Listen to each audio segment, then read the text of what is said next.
미국 주식에 관심이 있는 분이라면 나스닥 100 지수를 추종하는 QQQ ETF에 대해 잘 알고 계실 텐데요.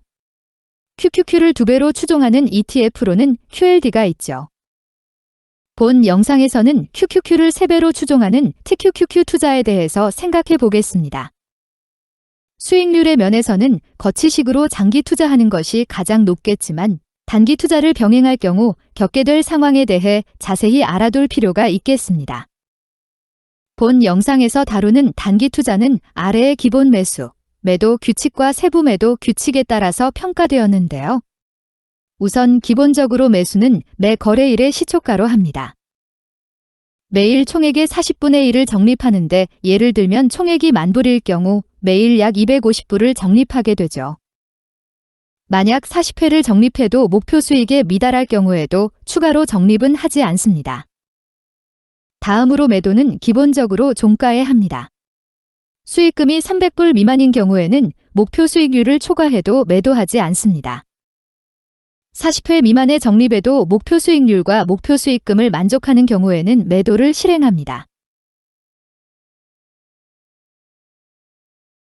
투자 기간은 2017년 1월부터 2021년 11월까지 약 5년간 평가했습니다. 여기서는 6가지 세부 매도 규칙에 대해서 평가해 볼 텐데요. 40회 미만의 적립에 매도하는 경우는 수익률이 5% 이상과 10% 이상인 두 경우로 나누었고요. 40회 이상 적립한 경우에는 3가지 경우에 매도하게 되는데 첫 번째는 목표 수익률 이상인 경우, 두 번째는 즉시 매도하는 경우, 세 번째는 손절 가능한 범위 이내인 경우입니다.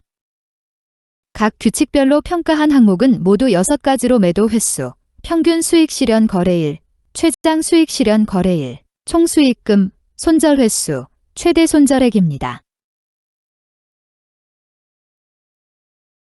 그럼 첫 번째 규칙으로 매매한 경우를 평가해 보겠습니다.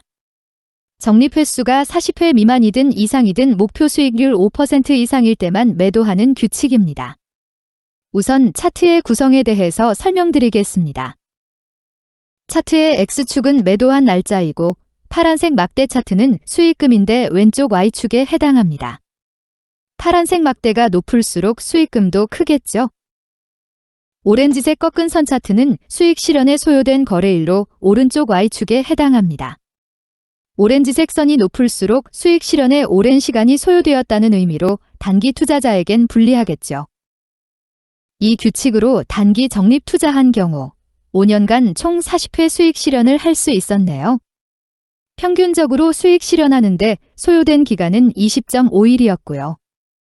가장 오랫동안 물린 경우는 227거래일이었네요.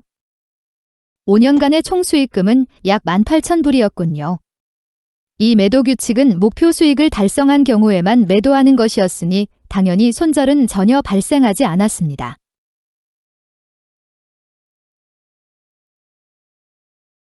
다음은 두 번째 규칙으로 매매한 경우를 평가해 보겠습니다.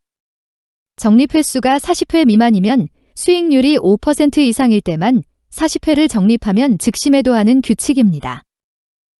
이 규칙으로 단기 적립 투자한 경우 5년간 총 53회 수익 실현을 할 수 있었네요. 평균적으로 수익 실현하는데 소요된 기간은 19.0일이었고요. 당연히 40거래일을 초과하는 보유 기간은 없었습니다. 5년간의 총 수익금은 약 8,500불이었군요.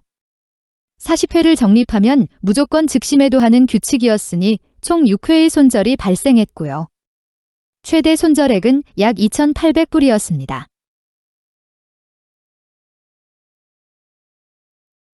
다음은 세 번째 규칙으로 매매한 경우를 평가해 보겠습니다. 적립 횟수가 40회 미만이면 수익률이 5% 이상일 때 매도하고 40회 이상을 적립하면 손실이 5% 이내일 때 매도하는 규칙입니다. 이 규칙으로 단기 적립 투자한 경우 5년간 총 44회 수익 실현을 할 수 있었네요. 평균적으로 수익 실현하는데 소요된 기간은 20.0일이었고요. 가장 오래 물린 기간은 158일이었습니다. 5년간의 총 수익금은 약 12,000불이었군요. 총 5회의 손절이 발생했고요. 최대 손절액은 약 500불이었습니다. 그럼 네 번째 규칙으로 매매한 경우를 평가해 보겠습니다. 적립 횟수가 40회 미만이든 이상이든 목표 수익률 10% 이상일 때만 매도하는 규칙입니다. 이 규칙으로 단기 적립 투자한 경우 5년간 총 30회 수익 실현을 할 수 있었네요. 평균적으로 수익 실현하는데 소요된 기간은 27.01일이었고요. 가장 오랫동안 물린 경우는 297거래일이었네요. 5년간의 총 수익금은 약 23,000불이었군요. 이 매도 규칙은 목표 수익을 달성한 경우에만 매도하는 것이었으니 당연히 손절은 전혀 발생하지 않았습니다. 다음은 다섯 번째 규칙으로 매매한 경우를 평가해 보겠습니다. 적립 횟수가 40회 미만이면 수익률이 10% 이상일 때만 40회를 적립하면 즉시 매도하는 규칙입니다. 이 규칙으로 단기 적립 투자한 경우 5년간 총 43회 수익 실현을 할 수 있었네요. 평균적으로 수익 실현하는데 소요된 기간은 29.0일이었고요. 당연히 40거래일을 초과하는 보유 기간은 없었습니다. 5년간의 총 수익금은 약 13,000불이었군요. 40회를 적립하면 무조건 즉시 매도하는 규칙이었으니 총 5회의 손절이 발생했고요. 최대 손절액은 약 3,500불이었습니다. 다음은 여섯 번째 규칙으로 매매한 경우를 평가해 보겠습니다. 적립 횟수가 40회 미만이면 수익률이 10% 이상일 때만 40회 이상을 적립하면 손실이 10% 이내일 때 매도하는 규칙입니다. 이 규칙으로 단기 적립 투자한 경우 5년간 총 38회 수익 실현을 할 수 있었네요. 평균적으로 수익 실현하는데 소요된 기간은 31.5일이었고요. 가장 오래 물린 기간은 139일이었습니다. 5년간의 총 수익금은 약 19,000불이었군요. 총 3회의 손절이 발생했고요. 최대 손절액은 약 800불이었습니다.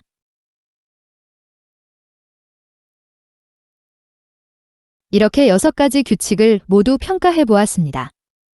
목표 수익률이 높고 손절을 금지한 경우에 비자발적 보유 기간은 길어졌습니다. 네 번째 규칙이 가장 긴 297거래일을 보였죠. 반면 5년간의 총 수익금이 23,000불로 가장 큰 것도 네 번째 규칙이었습니다. 손절을 하지 않고 목표 수익률을 높게 설정하는 규칙이 고통받는 기간은 길었지만 결과적으로 더 많은 수익을 주었습니다. 여러분은 어떤 방식으로 투자하고 싶으신가요? 투자의 정답은 없다고 합니다. 자신에게 가장 잘 맞는 방식을 택하는 것에 조금이나마 도움이 되었기를 바랍니다. 시청해 주셔서 감사합니다.